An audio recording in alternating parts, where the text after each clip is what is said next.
दोस्तों, स्वागत है आपका हमारे चैनल कहानियाँ स्टोरी लाइन में। तो चलिए आज की कहानी शुरू करते हैं। मेरा नाम अर्जुन है, मेरी उम्र 24 साल है और मैं दिल्ली का रहने वाला हूँ। आज मैं आप सभी को अपनी ज़िंदगी से जुड़ी हुई बात बताने जा रहा हूँ। उम्मीद करता हूँ आप सभी से पूरा सुनेंगे। बात 2021 की है, जब मैं बीएससी के फाइनल में था। एक दिन फेसबुक पर मुझे एक लड़की का फ्रेंड रिक्वेस्ट आया था। तभी मैंने उसे एक्सेप्ट किया था। तभी से हमारी फेसबुक पर चैटिंग शुरू हो गई थी। उस लड़की का नाम पिंकी है। धीरे धीरे हमारी दोस्ती हो गई और दोस्ती कब प्यार में बदल गई हमें पता ही नहीं चला।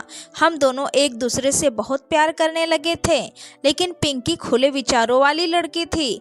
पिंकी और लड़कियों जैसी नहीं थी। पिंकी को किसी अजनबी से कोई मतलब नहीं होता था। पिंकी को अपने मम्मी और मेरे सिवा वो किसी से बात नहीं करती थी। पिंकी को अपने पापा से नहीं बनती थी। वह अक्सर पिंकी को डांटते रहते थे, इसीलिए पिंकी को अकेले ही रहना पसंद था, जिसकी वजह से पिंकी का नेचर ऐसा ही हो गया था। और ऐसी ही लड़की की तलाश थी जो सिंपल हो, सीधी हो। हम दोनों एक दूसरे से बहुत प्यार करने लगे थे, लेकिन इस प्यार के बीच हम दोनों में लड़ाई भी हो जाती थी। जब भी पिंकी से कोई गलती हो जाती थी तब मैं उसे डांटने लगता था, जिसकी वजह से पिंकी रोने लगती थी। फिर मैं पिंकी को गलती को भुलाकर उसको चुप कराने लगता था। मैं पिंकी की आंखों में कभी आंसू नहीं देख सकता था। मैं हमेशा पिंकी को यही कहता था कि तुम कभी रोया ना करो, मुझे दर्द होता है। मैं पिंकी को हमेशा एक बात बोलता था कि अगर मेरी वजह से कभी तुम्हारी आंखों में आंसू आए और तुम्हें कभी मुझसे दूर जाना हो, मुझसे दूर जाने से अगर तुम्हें खुशी मिलती हो तो तुम चले जाना मुझे छोड़ के। तुम्हारी खुशी के लिए मैं तुमसे दूर हो जाऊंगा। तुम्हारी खुशी से बढ़कर मेरे लिए कुछ भी नहीं है। और तब पिंकी कहती थी, मुझे तुम्हारे साथ रहना है, तुमसे कभी दूर नहीं जाना। ऐसे ही लगभग 1 साल बीत गया और वक्त के साथ साथ पिंकी बदलने लगी थी। जो काम वो कभी नहीं करती थी वो करने लगी थी। हर बात पे झूठ बोलने लगी थी। मैं पिंकी को समझाता था कि मुझसे झूठ कभी मत बोलना, क्योंकि मुझे झूठ सुनना पसंद नहीं है। क्योंकि जब कोई झूठ बोलता है तो धोखे जैसा लगता है। तो तुम कभी मुझ पर झूठ मत बोलना। लेकिन पिंकी के ऊपर इन सब बातों का कोई असर नहीं हुआ। पिंकी अब बदलने लगी थी। पिंकी को कोई फर्क नहीं पड़ता था कि मुझे बुरा लग रहा है। पिंकी जब किसी अनजान लड़के से बात करती थी तब मैं उससे पूछता था कि ये कौन था जिसे तुम बात कर रही थी। तब पिंकी झूठ बोल देती थी। मैं पिंकी को बहुत प्यार करता था। मैं पिंकी को खोना नहीं चाहता था। मुझे इस बात का हमेशा डर लगा रहता था कि कोई लड़का पिंकी को मेरे से जुदा ना कर दे। मेरे लिए पिंकी से बढ़कर कुछ भी नहीं था। मैं पिंकी के साथ अपनी पूरी जिंदगी बिताना चाहता था, लेकिन पिंकी के दिल में तो कुछ और ही चल रहा था।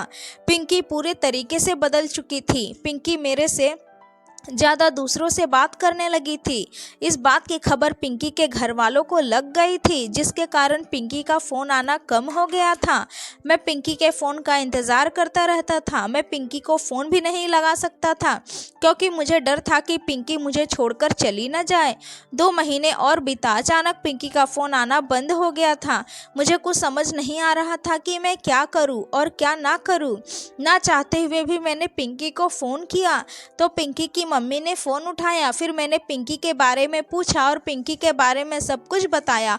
और फिर मैंने पिंकी की मम्मी से कहा कि आप हमारी शादी करवा दो, मैं पिंकी को बहुत खुश रखूँगा। पिंकी की मम्मी ने कहा कि ये शादी नहीं हो सकती। उन्होंने मना कर दिया और फ़ोन रख दिया। अब मैं कुछ नहीं कर सकता था। पिंकी मुझे यह बात बताती रहती थी कि शादी आपसे ही करेंगे। अक्सर मैं पिंकी से पूछता रहता था कि अगर हमारे घर वाले हमारी शादी से मना कर देते हैं तो तुम क्या करोगी। तो पिंकी कहती थी, मैं अपने घर वालों को मना लूँगी और अगर वो नहीं मानेंगे तो सब कुछ छोड़कर तुम्हारे पास आ जाएंगे। फिर मैं कहता था कि तुम ऐसा कभी मत करना, हम दोनों मिलकर घर वालों को मना लेंगे। लेकिन अब तो पिंकी की मम्मी ने मना कर दिया था। पिंकी बहुत कम फ़ोन किया करती थी और एक दिन पिंकी ने फ़ोन किया और मेरे से बोली, तुम हमेशा मुझे खुश देखना चाहते थे ना, तुम हमेशा कहते थे कि तुम मेरी खुशी के लिए कुछ भी करोगे। फिर मैंने कहा, हाँ मैं तुम्हारी खुशी चाहता हूँ, लेकिन तुम आज ये क्यों पूछ रही हो। तो पिंकी ने कहा, अब मुझे तुम्हारी ज़रूरत नहीं है, मैं तुम्हारे साथ नहीं रहना चाहती, मेरी खुशी के लिए मुझे छोड़ दो। फिर मैंने पिंकी से कहा, तुम ऐसा क्यों कह रही हो? अगर मुझसे कोई गलती हुई है तो मुझे बताओ, मुझे माफ़ कर दो, लेकिन प्लीज़ मुझे छोड़कर मत जाओ। मैं तुम्हारे बिना नहीं रह सकता हूँ। लेकिन पिंकी नहीं मानी थी।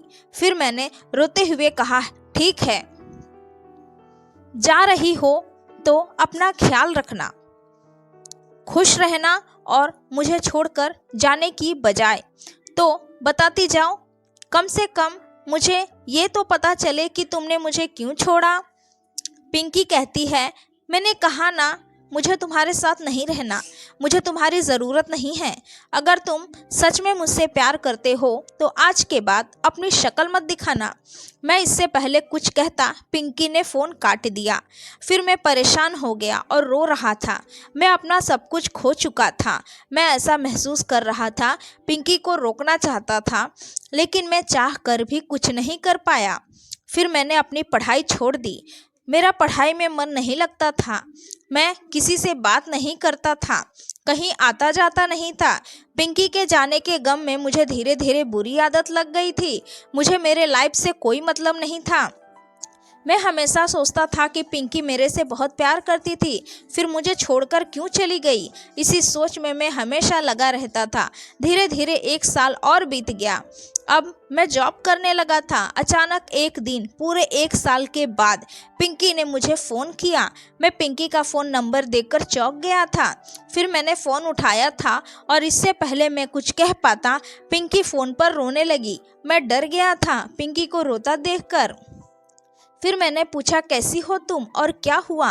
तुम रो क्यों रही हो? तुम ठीक तो हो ना? पर पिंकी जवाब देने के बजाय बहुत रो रही थी। वो ठीक से कुछ बोल भी नहीं पा रही थी। काफ़ी पूछने के बाद पिंकी ने कहा, मुझसे बहुत बड़ी गलती हो गई, मुझे माफ़ कर दो। मैंने तुम्हें बहुत हर्ट किया है। तुमने मुझसे इतना प्यार किया, फिर भी मैं तुम्हें छोड़कर चली गई, तुम्हें धोखा दिया। जानती हूँ मैं माफ़ी के लायक नहीं हूँ अभी, मुझे माफ़ कर दो। मुझे बहुत बुरा लग रहा था। फिर मैंने पिंकी से कहा, नहीं कोई बात नहीं, तुम मेरी किस्मत में नहीं थी, इसीलिए मुझे नहीं मिली। मुझे इस बात का दुख नहीं कि तुम मुझे छोड़कर चली गई।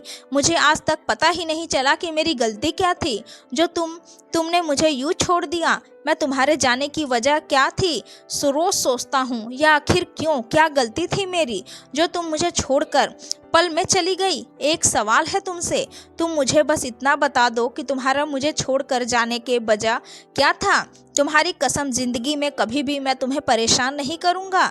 फिर पिंकी मेरी ये बातें सुनकर और रोने लगी। फिर पिंकी ने कहा, तुम्हारी कोई गलती नहीं है, गलती मेरी है। मेरी माँ ने मुझे कसम दी थी कि आज के बाद तुम उससे कभी बात मत करना, इसीलिए मैं तुमसे दूर हुई। तुम मुझे माफ़ कर दो, मुझे तुम्हारी ज़रूरत है, मैं तुमसे बहुत प्यार करती हूँ। पिंकी ने कहा, तुमने मुझसे एक बार कहा था कि तुम्हारे बिन मैं एक पल भी नहीं जी सकता हूँ। फिर मैंने पिंकी से कहा, गलती तुम्हारी नहीं है और इन सब से मुझे कोई शिकायत भी नहीं है। मुझे बुरा सिर्फ इस बात का लग रहा था कि मैं तुम्हें पहचान नहीं पाया, लेकिन मेरी ख्वाहिश हमेशा से यही रही थी कि तुम हमेशा खुश रहो। इस 1 साल में बहुत कुछ बदल गया है। मैं अब पहले जैसा नहीं रहा, अब मैं प्यार से बहुत दूर हो गया हूँ। फिर पिंकी ने कहा, नहीं प्लीज़ वापस आ जाओ, मुझे तुम्हारी ज़रूरत है, मैं तुम्हारे बिना नहीं जी सकती। फिर मैंने पिंकी से कहा, मैंने तुम्हें माफ़ कर दिया है, लेकिन मैं वापस नहीं आ सकता। इस प्यार से धोखा मिलने के बाद बहुत मुश्किल से संभाला है मैंने खुद को। तुम्हारे लिए मैंने बहुत कुछ खोया है। आज मैं सांस ले रहा हूँ, लेकिन जिंदगी का कोई मतलब नहीं है और मुझसे कुछ नहीं कहना। अब तुम्हारे और मेरे रास्ते अलग हो गए हैं। फिर मैंने फ़ोन कट कर दिया। पिंकी की आंखों में आंसू थे।